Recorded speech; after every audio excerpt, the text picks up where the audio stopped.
Bonjour, Dr Zakir Naik. Je m'appelle Sinto John. Je travaille pour une entreprise.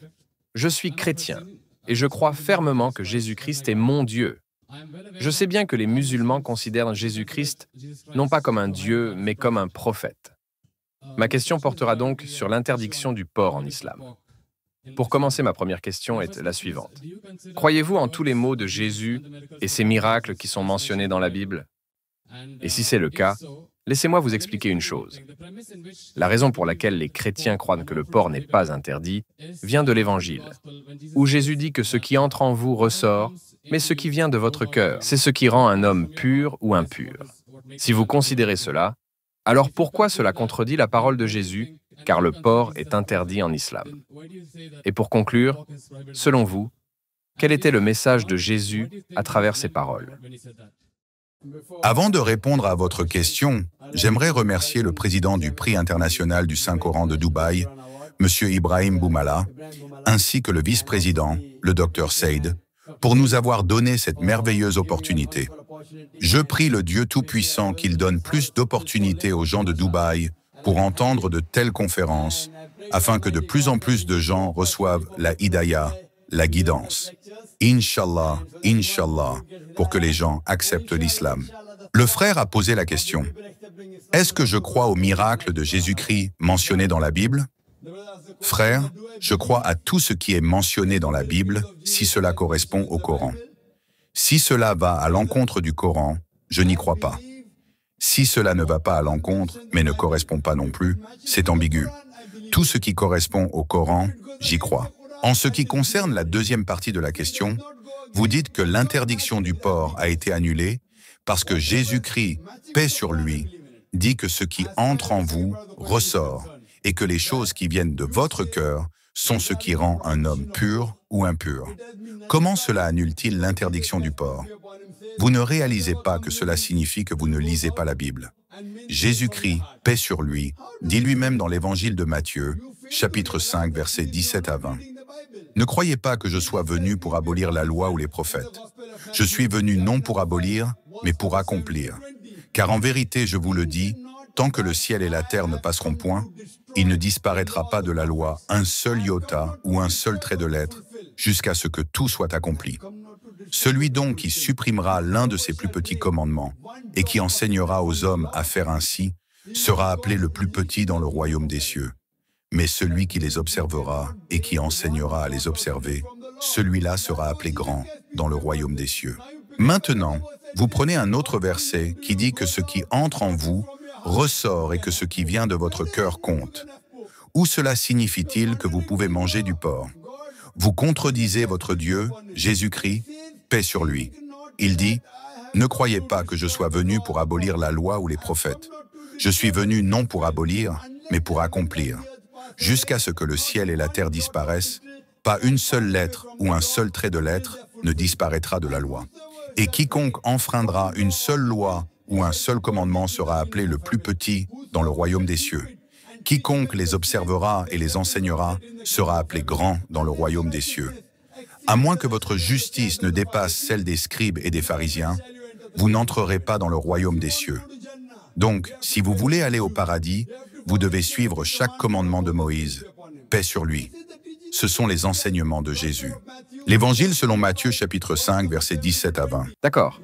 Si c'est le cas, alors que pensez-vous qu'il voulait dire quand il a dit que ce que vous mangez entre en vous ressort et que ce qui vient de votre cœur détermine ce qui est pur ou impur? C'est simple. Ce qui entre ressort, où est le problème là-dedans? Y a-t-il un problème avec cela? Non, c'était en rapport avec le moment où les disciples de Jésus ont été interrogés par les Juifs sur la raison pour laquelle ils ne suivaient pas la tradition de se laver les mains avant de manger.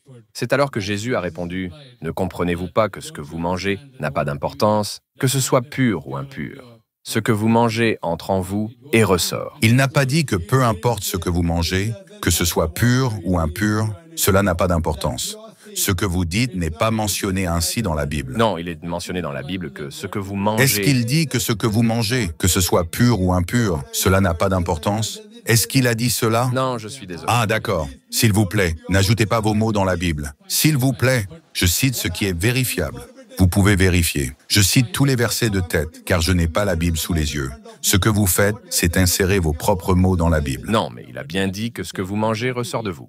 Bien sûr, ce qui entre doit ressortir. Bien sûr, ce qui entre doit ressortir. Nous sommes humains. C'est simple. Ce que cela signifie, c'est que votre cœur doit suivre les commandements. Votre Dieu, Jésus-Christ, paix sur lui, a dit plus tôt, ne brisez pas un seul commandement. Donc, si votre cœur y est, vous ne briserez pas une seule lettre. C'est une explication simple. Vous n'avez pas besoin d'être docteur en théologie pour la comprendre. Il essayait de prouver aux Juifs qu'ils avaient tort en disant que ce n'est pas impossible. Non, pas du tout. Il ne faisait pas cela. C'est ce que vous pensez, c'est ce que l'Église vous dit. C'est écrit noir sur blanc. Jésus a dit que vous ne pouvez pas briser un seul commandement ou un seul trait de lettre. Alors, où est-ce qu'il dit aux Juifs de briser la loi du judaïsme? Il ne dit pas cela, il ne donne aucune indication de cela. Il leur dit d'obéir. C'est votre compréhension de la Bible, pas ce que dit la Bible. Il pensait que les Juifs n'obéissaient pas complètement à la loi. Correct, je suis d'accord avec vous. Ils n'obéissaient pas complètement parce qu'ils ne croyaient pas en l'accomplissement du Messie. Car les Écritures juives disent qu'un Messie doit venir. Nous, les musulmans, croyons en cela. Les Juifs n'y croient pas. Donc, il essayait de leur expliquer qu'il était le Messie. Mais cela ne signifie pas qu'il essayait de briser les lois des Juifs. Il essayait de les accomplir. Ne croyez pas que je sois venu pour abolir la loi ou les prophètes. Je suis venu non pour abolir, mais pour accomplir. C'est simple. Je vous pose la question, frère. Mangez-vous du porc? Désolé? Mangez-vous du porc? Oui, occasionnellement. Cela signifie que vous n'êtes pas un bon chrétien. Vous n'êtes pas un bon chrétien. Même occasionnellement, si vous brisez une seule loi ou un seul commandement, vous n'entrerez pas au paradis. Ce n'est pas le Coran qui le dit. C'est la Bible qui dit que même si vous mangez du porc, si vous brisez une seule loi ou un seul commandement, vous n'entrerez pas dans la vie éternelle. Et vous dites que vous êtes un bon chrétien, vous dites que vous croyez que Jésus-Christ est Dieu. Je ne crois pas que Jésus soit Dieu, mais je suis ses enseignements. Je l'aime plus que vous. C'est ce que Jésus a dit, c'est ce qui vient du cœur. C'est une explication de ce que vous avez dit, cela vient de mon cœur. Je l'aime. J'aime Jésus-Christ. Paix sur lui. Et vous? Non, je l'aime aussi énormément. Alors, si vous croyez vraiment en Jésus-Christ, paix sur lui, pourquoi lui désobéissez-vous? Pourquoi? Pourquoi lui désobéissez-vous? Je ne pense pas lui désobéir jusqu'à maintenant. Mais je vous cite la Bible, l'Évangile de Matthieu, chapitre 5, verset 17. « Ne croyez pas que je sois venu pour abolir la loi ou les prophètes. Et je vous ai donné des références du Lévitique, chapitre 11, versets 7 à 8, du Deutéronome, chapitre 14, verset 8, et du livre d'Ésaïe, chapitre 65, versets 2 à 5. » D'accord, dans ce cas, dans l'Ancien Testament, il est dit « œil pour œil, dent pour dent ». Mais qu'a dit Jésus-Christ? « Si quelqu'un te frappe sur la joue droite, tends-lui aussi l'autre. » N'est-ce pas une contradiction avec la loi?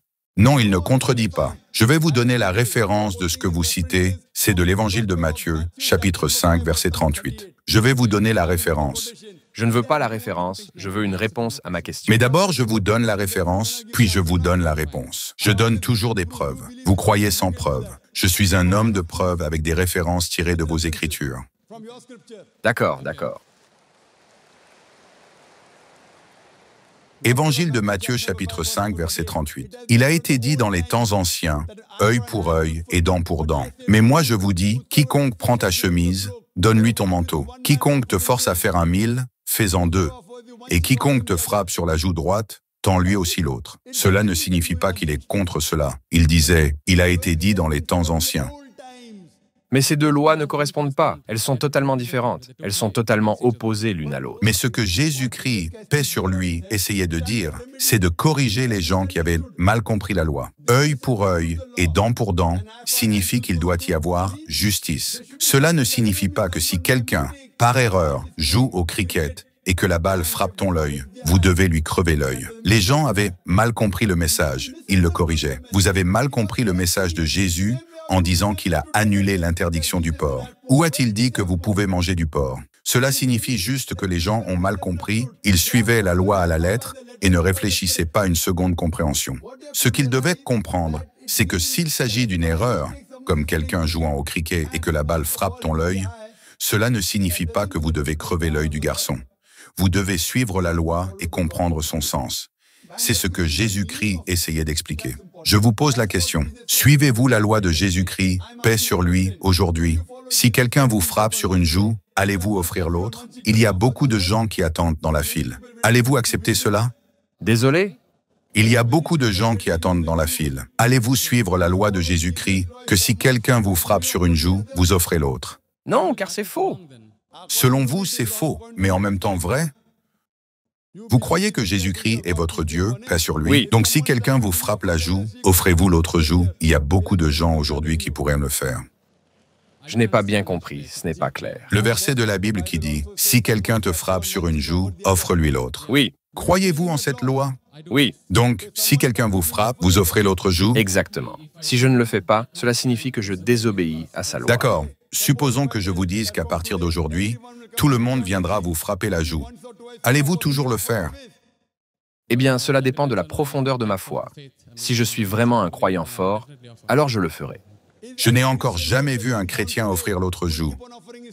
Pensez-vous qu'une personne pourrait supporter 30 000 coups? Croyez-moi, il y a de vrais croyants qui le feraient. D'accord, mais je vous pose la question à vous uniquement. Acceptez-vous cela? Je ne sais pas. Nous réalisons donc que vous n'êtes pas un croyant. J'ai dit que je ne sais pas. Ce que nous réalisons, c'est que chaque prophète est venu pour remédier à une situation. Aujourd'hui, si Mohammed, que la paix soit sur lui, vient et qu'il dit que selon la situation, œil pour œil et dent pour dent, ce n'est pas la bonne méthode. Si c'est nécessaire, vous pouvez offrir votre joue, mais pas toujours. Sinon, si vous offrez toujours votre joue, où est la justice? Si quelqu'un vous frappe et que vous le laissez faire, est-ce juste? Ce n'est pas de la justice. Selon la situation, vous devez ajuster votre réponse. C'est pourquoi je dis que je crois aux enseignements de Jésus-Christ, paix sur lui, qui correspondent au Coran. Si cela ne correspond pas au Coran, je dis que c'est une interpolation, une invention, une fabrication, car tout ce qui est écrit dans la Bible n'est pas la parole de Dieu. Selon les érudits chrétiens, il y a de nombreuses interpolations dans la Bible, de nombreuses inventions, de nombreuses fabrications. Selon les journaux chrétiens, ils disent qu'il y a 50 000 erreurs dans la Bible. Combien? 50 000. C'est pourquoi je ne considère pas la Bible comme la parole de Dieu. Il y a beaucoup de malentendus mentionnés dans la Bible. Si vous lisez le livre de la Genèse, je pourrais donner une conférence uniquement sur les contradictions et les incohérences scientifiques. Donc oui, je ne considère pas que c'est la parole de Dieu. Considérez-vous la Bible comme la parole de Dieu? D'accord. Maintenant, dans le livre de la Genèse, chapitre 1, verset 16, il est dit que Dieu Tout-Puissant a créé deux lumières. La plus grande lumière, le soleil, pour régner le jour, et la plus petite lumière, la lune, pour régner la nuit. La Bible dit que la lumière de la lune est sa propre lumière. Croyez-vous cela? La lumière de la lune? C'est sa propre lumière. Croyez-vous cela? Non. Alors vous ne croyez pas en la Bible. La Bible dit dans le livre de la Genèse, chapitre 1, verset 14, que Dieu Tout-Puissant a créé la terre le troisième jour et a créé le soleil le quatrième jour. Cela signifie que la terre et les végétaux sont venus avant et que le soleil est venu après. Connaissez-vous la science, frère? Désolé? Connaissez-vous la science? Oui. La Bible dit que la terre est venue d'abord, puis le soleil est venu. Est-ce correct? Je ne sais pas. Non, scientifiquement, est-ce correct? La Terre est venue d'abord Et ensuite, le soleil est venu. La terre est venue le troisième jour, le soleil est venu le quatrième jour. Est-ce possible? Nous savons que le soleil est le corps dans le système solaire. Toutes les planètes qui tournent autour du soleil sont issues du soleil. Connaissez-vous le Big Bang? Oui. La Bible dit que la terre est venue le troisième jour, avec les végétaux, et le soleil le quatrième jour. Comment les végétaux peuvent-ils survivre sans lumière solaire? Est-ce possible? Si Dieu peut le faire de cette manière, pourquoi pas? Mais croyez-vous cela? Oui, Dieu peut tout faire, mais Dieu fera-t-il quelque chose qui est illogique? Est-ce que Dieu ferait cela? Raisonner avec Dieu, je ne pense pas que cela soit dans notre portée. Cela nous dépasse. Ce n'est pas dans votre portée, mais c'est dans la portée des êtres humains comme moi. Dieu doit être logique. Il ne peut pas être illogique. Sinon, si vous dites que c'est logique, alors vous croyez que tout est Dieu, que chaque pierre, chaque arbre, chaque singe est Dieu. C'est ce que font nos frères en Inde. Pour eux, tout est Dieu, et quand vous leur rappelez que c'est faux, ils disent de ne pas discuter de Dieu. Alors vous commencez à adorer des idoles, telles qu'une pierre. Frères, vous devez être logique. Cherchez la vérité, et la vérité vous libérera. Merci. J'espère que vous verrez la vérité, frère. Bien sûr. Si tu veux soutenir notre chaîne YouTube gratuitement, n'hésite pas à t'abonner et à mettre un pouce bleu. Si vous voulez savoir s'il y a des erreurs dans la Bible, clique sur cette vidéo.